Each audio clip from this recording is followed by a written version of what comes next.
Okay, we're on Facebook. Hello, Alrighty. everyone. My name is Judy, and my colleague Aimee from Visiting Angels in Rochester, Minnesota, continuing our series on Teepa Snow's approach to positive approach to care.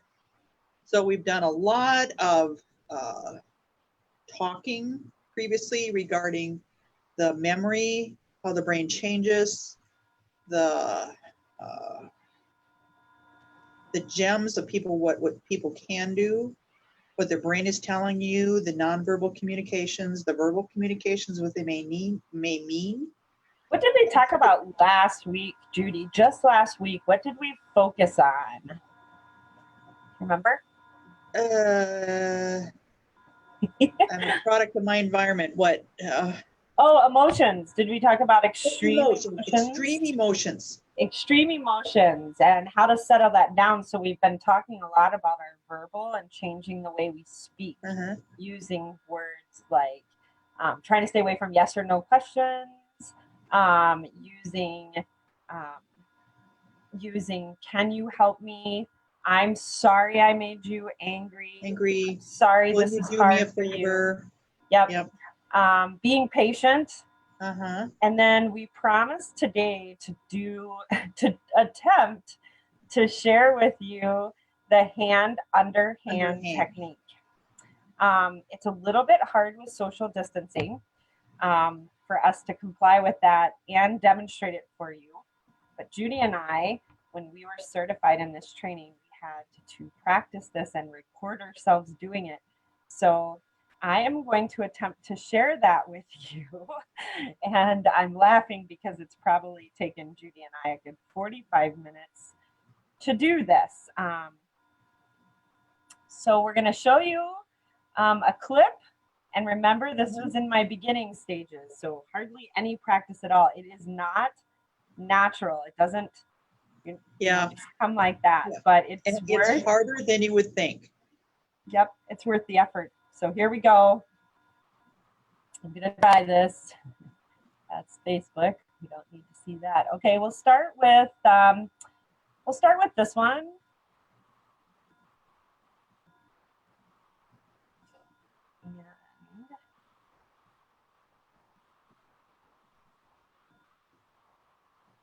I wish it didn't do that, but it does. All right, we're coming. We're getting there. Here it comes.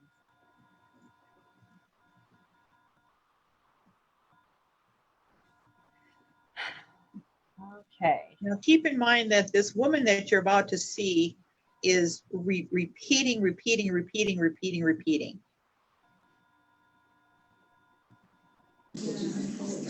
do.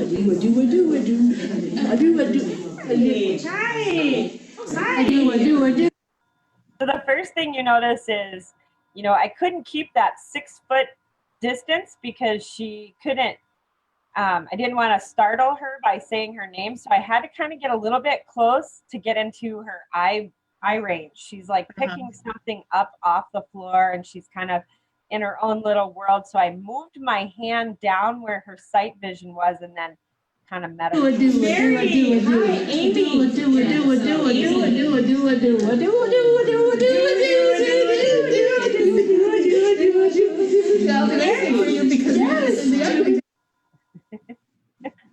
I don't know, Judy, what do you say about that right there? Yeah. Well, here, as you can see, Aimee did a really nice job of getting her attention and got her to stand up. And she's not afraid of physical touch. And physical touch is so important. It's not like you're giving them a hug, but you are making a human connection when you're going hand to hand. And see, now their thumbs are now interlinked. Good eye contact.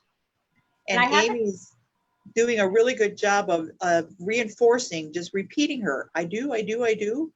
Not trying to answer a question, but just kind of meeting her where she's at. Right. So, Mary, would you like?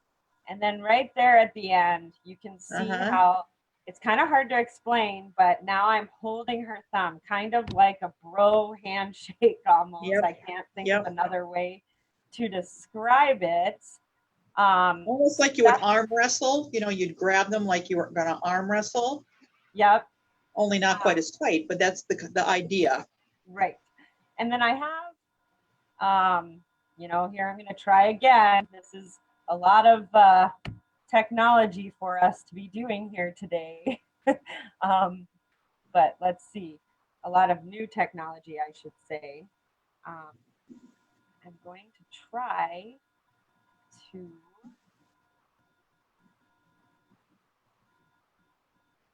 I don't know if this is it or not. To show you another example. Okay, so okay, good. Yeah, that's another good one. So this one does the greeting a little bit that we talked a lot about. So again, I'm practicing getting in her line of vision first. And then you're going to hear some verbiage. And there's a mistake in there. See if you can catch that mistake. It's a common mistake. It's another thing to practice. Here we go. Started now. Okay.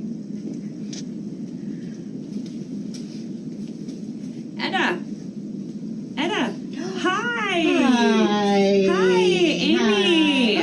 Aimee. Edda, good to see you. Oh, yeah, you too, Aimee. Yes, I love your sweater. Aimee. Pie? Pumpkins? Pumpkin pie. Pumpkin pie. Pumpkin pie. Yeah, do you want to go for a walk? No. And there it is. There's where I said, do you want to go for a walk? Go for a walk. Nope. Nope. So then you find yourself, you know. Yeah, kind of stuck. All right, in a corner. But Aimee gets out of it nicely. I don't know if you see the hand, underhand. So my hand is underneath her hand, and then my other hand is on top. That's a comfort move. So right in the beginning, when I grabbed her hand like a handshake, then I moved my hand under hers.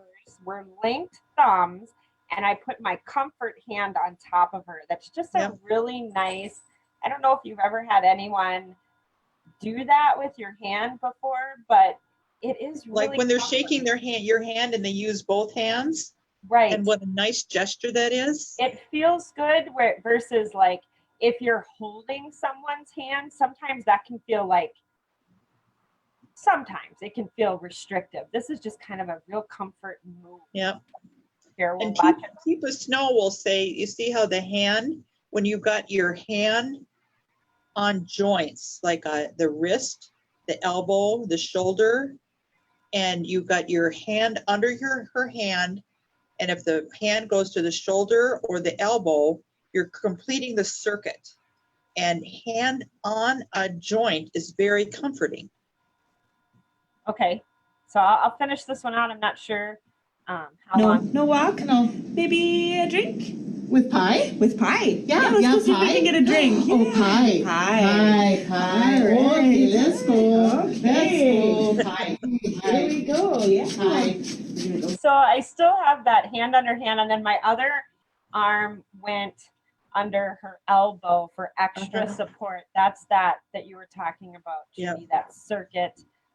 And now I'm leading her, but her hand's on top. She doesn't feel restricted or being pulled, yet she has my support and a gentle guide. So, and then I think another hand underhand, if we wanted to go to it, is the eating one. I could show that as a demonstration too. Do you want to see that, Judy? Sure. Let's see what the...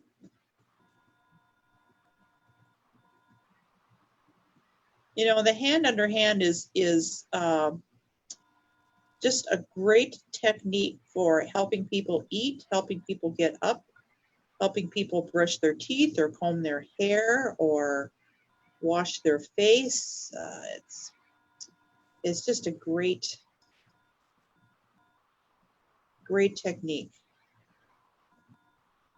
So that one's coming. Okay. Here this one goes, and this is Trying to be a trooper. okay. So there's my. I forgot to mention that you don't actually have to scoop the applesauce out. You can Person just living with dementia. Just a This is spoon. tricky. This That's is hard to great. get a hold of. So see, her hand is on. Can you see my mouse when I'm moving it? No. No. Okay. Her hand is on top of my hand. You can see her thumb sticking out there. Again, our thumbs are linked. Now I'm trying to grab the spoon. My other arm has the food cup underneath, like under her elbow, coming up under that area. And it's awkward, but the person that's getting fed, you know, I was the person who fed, and then I also was the person. It's much more comfortable. My hand is moving with her. Remember that for next time. Feels her hand sitting up close to her face.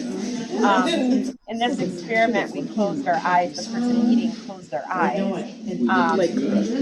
Their sight and line of vision is so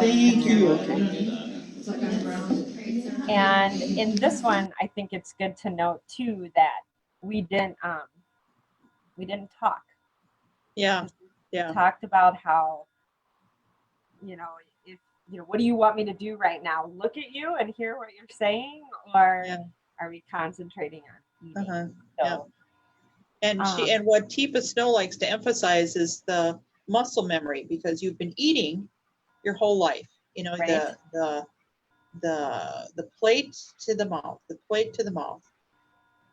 hand to mouth, or whatever it's called, you know, and that reflex is there. So she's going with your muscle memory, that you've been doing this your whole life. And now just need a little bit of guidance to complete it. Right. I was looking up, I think I have one more to share with you.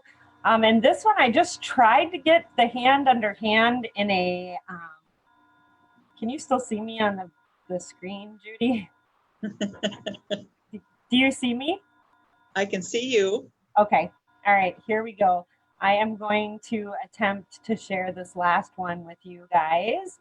This one is just, I grabbed my son real quick and we just did the handshake nice and close so you could see how you transition into that. I encourage you guys to practice it with somebody in your house, or the people that you're caring for living with dementia. Try it. It's going to take practice. So here is what my mentor said: practice it like 5 times a day. Okay, really? I realized when we were in the office talking about how we were going to do this today, and Jane, she works with us, we both washed our hands and we both sanitized our hands and we gave it a whirl. We haven't touched people in such a long time. I know it. It's really hard. So, all right, this is the last video. Thank goodness. Okay. So this is. There we go. Can you see it? There we go. It's almost like a bro shake, a secret handshake. Yeah. But see, there it is, right? I reached out, I got in the line of vision, and now we're connected. And then it's just that. I'll see if I that little bit of that turn. That little bit of that turn where I'm leading him so that my hand is underneath and his is on top, and then I come in with that comfort. Yep. And you know, and I'd say, Carter, your eyes are so beautiful today. But there it is, for what it's worth. Hear the birds singing in the background. Perfect. Okay. And here's a little FYI that if you notice the back of a baby's hand, how fatty it is, part of that is protection because they're not coordinated yet. Okay. So as you age, that baby fat leaves, but you still have a layer of fat that keeps you warm. As you age, that fat layer actually leaves. Not your weight, but that fat layer. So people are cold. So when you're actually putting your hand under their hand and putting your hand on top of them, it's comforting, but it's also warming. Oh yeah, warm. Yep. If you have warm hands, you might want to warm them up before you. Yep. I hate being touched with cold hands. Cold hands, yep. Nothing worse. When I worked in the nursing home, people would comment they loved the warmth of my hand, you know. So that's interesting that you say that. So, so yeah, that's what we have today is hand under hand. Give it a try. Coming in, use that line of vision. Make sure you're in their vision because we do vision first, auditory second, we touch last. Try using this or that, identifying with somebody. Reaffirming their feelings of, I'm sorry I made you frustrated, or I see you're frustrated today, or can you help me? Just, yeah. If they're humming like that first video, I kind of went into a do. You know, I tried to come in and just say Aimee to see, but she didn't stop doing so. But as soon as I started doing that with her, a do with her, then her eyes came right at me, you know, and I was able to talk. So make a connection. Remember that we need that connection. Last week you talked about routine. You know, however often you are coming into the person living with dementia's life, that you can have a routine. If you're with that person 24 hours, obviously it's going to be really important for you. But even if you only visit once a week or you volunteer somewhere and you know you're only going in there a few times, establishing the same routine every time you go in, super important. But yep. That pretty close to it. We'd love to know you're here. So if you watched us or are watching us, we'd love for you to put a comment in the Facebook down below in the comment section. Any questions, write them in for us. Questions we'd love to hear. If you missed something or want us to go back on something that wasn't quite clear enough, we'd love to help you there. But next week, Judy, what are we're thinking we might? Yeah, the next week we're looking at seeing more than the loss. So you're seeing in people what they're capable of, not what they've lost, but what they're capable of, and some of the cues for that, and some insights into that. Awesome. Well, thank you very much for stopping on again.